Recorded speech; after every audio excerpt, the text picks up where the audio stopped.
O Encontro de Defensoras e Defensores de Direitos Humanos, fortalecendo as lutas contra as violências no território, surgiu como uma necessidade nossa das entidades, movimentos que atuam na luta por moradia, na luta pelos direitos das pessoas em situação de rua, dos trabalhadores ambulantes e também da luta contra o extermínio da juventude, o genocídio contra a juventude, de se reunir, de pensar uma agenda, ações comuns no próximo período e lançar as nossas ações conjuntas para o futuro em cima dessa realidade, buscando transformá-la, né? E resistir aos processos de violência que ainda continuam nos territórios.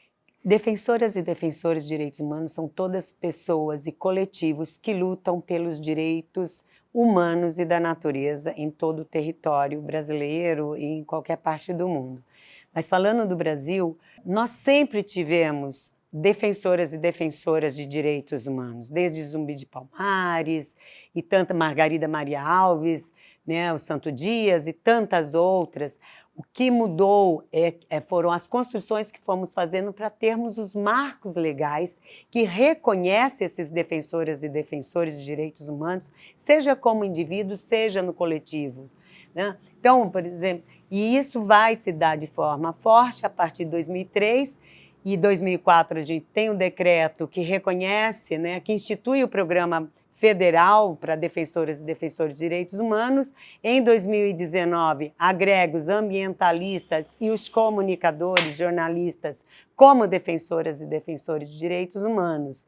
E nessa luta por afirmação dos direitos, principalmente num cenário político que tivemos nos últimos anos tão adversos, inclusive com retrocessos na área de direitos humanos, houve muito desgastes e ataque a defensoras e defensores de direitos humanos.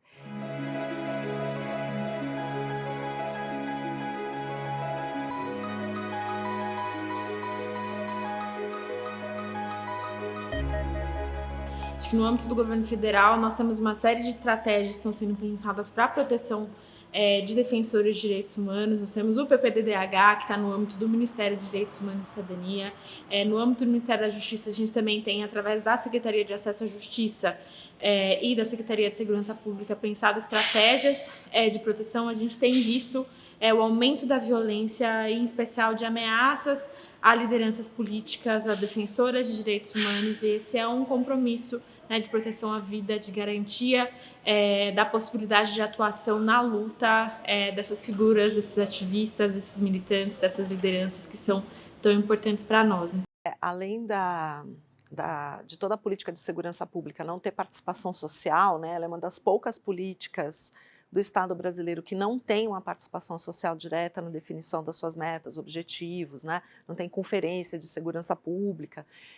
Também o que a gente vê muito, né, é que por causa do mecanismo das prisões em flagrante, você acaba tendo no próprio judiciário a absorção, vamos dizer, da construção do caso, da construção do fato, né, criminal, um peso muito grande da palavra do policial, né? Então isso precisa ser controlado de alguma forma, né?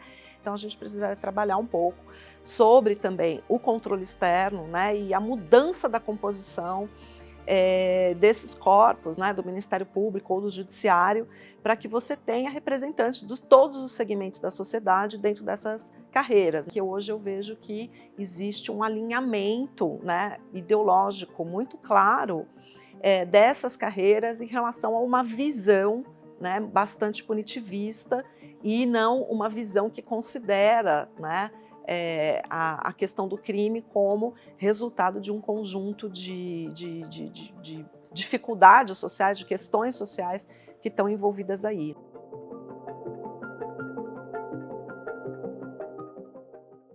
E a gente lá passou também por um processo de revisão de plano diretor ali, principalmente 2014, 2015, depois todo um desmantelamento, né, uma participação social às vezes muito formal, né, e não efetiva. Falar em violação de direitos humanos é falar em pessoas em situação de rua, que hoje é um grande desafio para as cidades, para todos nós que lutamos pela vida. Hoje nós são mais de 80 mil pessoas só no estado de São Paulo vivendo em situação de rua. Pessoas que não têm onde morar, pessoas que não têm o que comer, pessoas que não têm onde ficar. Isso é violação de direitos. É a primeira violação, é as pessoas irem para a rua. Na rua, as violações se agravam. É a polícia, é os abrigos que são ruins, tem pulga, tem percevejo, tem roubo, tem violência. É a própria rua que as pessoas sofrem, a falta de alimentação, a falta de água. Sabe que as pessoas em situação de rua têm sede, porque não tem água na cidade para elas. Banheiro, né, não tem onde ficar. Né? Então, essa é uma situação de violência absurda que nós estamos vivendo hoje na nossa sociedade. Não só na cidade de São Paulo, no Brasil e no mundo. Mas nós não desistimos, continuamos acreditando que é possível uma mudança da sociedade, uma mudança dessas pessoas que estão em situação de rua, que elas tenham sua casa, seu lugar para morar.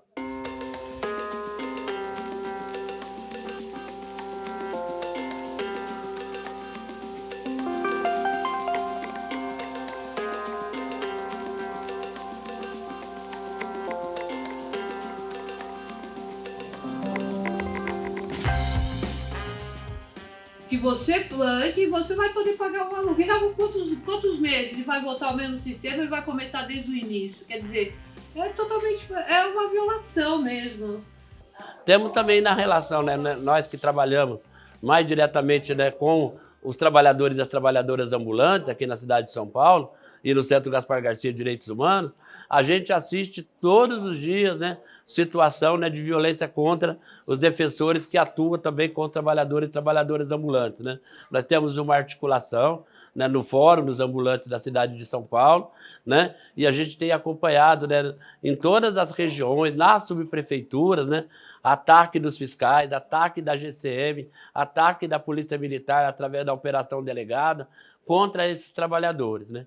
E a nossa estratégia enquanto Centro de Direitos Humanos é atuar também na proteção, né, dos trabalhadores e trabalhadoras ambulantes, né, atuar e denunciar também as situações de violência, né, e também buscar de todas as formas, né, proteger esses trabalhadores e essas lideranças, né, que atuam na defesa dos direitos dos trabalhadores ambulantes, para que não sofram situações de violência.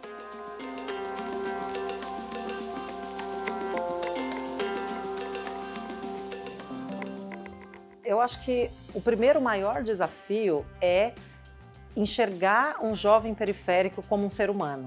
Eu acho que a gente tem uma disputa ainda pela humanidade dessa galera, né? E entender que eles são sujeitos de direitos, que eles são seres humanos e que eles têm vontades, desejos, né? E que nem sempre isso é atendido na perspectiva dele, né? Porque a gente pensa muito em direitos básicos, mas, por exemplo, a juventude está muito interessada na cultura, na arte, que também é um direito humano, mas que não é valorizado como se fosse, né? E quando é valorizado, não é na perspectiva do jovem periférico, né? Por exemplo, a cultura que a periferia vive, ela é diferente de uma cultura da elite, né? De uma cultura de museu, por exemplo. Então, o jovem de periferia, ele quer ter direito a dançar, ele quer ter direito a cantar funk, ele não quer que esses aspectos da sua cultura sejam desvalorizados, né? Ou sejam criminalizados. Então, esse é um grande desafio, né?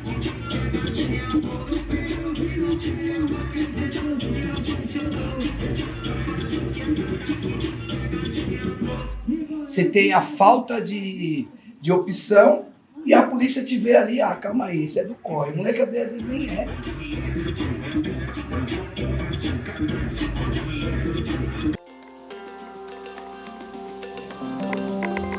A gente tem hoje um projeto que a gente iniciou ano passado, que é um rolezinho da cidade, que é uma tentativa da gente se aproximar um pouco da juventude que estão dentro dessas ocupações. Bom, a nossa maior dificuldade das lideranças dos movimentos populares, das defensoras e defensores de direitos humanos na área de habitação é justamente fazer com que o Ministério Público, o Judiciário, né, a ouvidoria, a defensoria atuam junto, né, porque os movimentos populares tem toda uma atuação enquanto movimento, mas ao mesmo tempo nós temos que fazer esse processo de sensibilização, né? Para quê? Para garantir que as pessoas de fato continuem morando nos locais que ocuparam, nos locais que ali estão, e mais que isso, fazer com que o Estado cumpra de fato com seu papel, que é aquilo que está garantido no artigo 6º da Constituição Federal,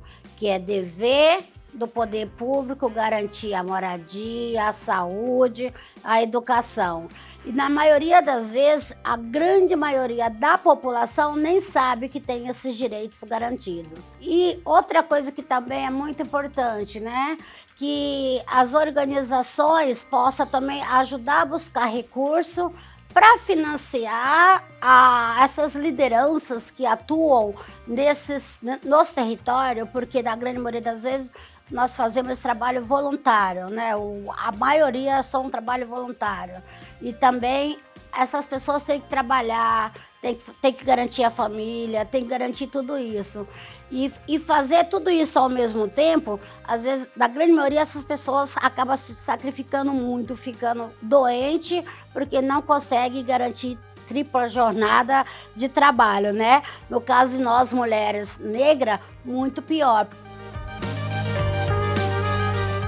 É preciso lutar para defender os defensores e defensoras enquanto coletivo, porque nós lutamos por causas coletivas.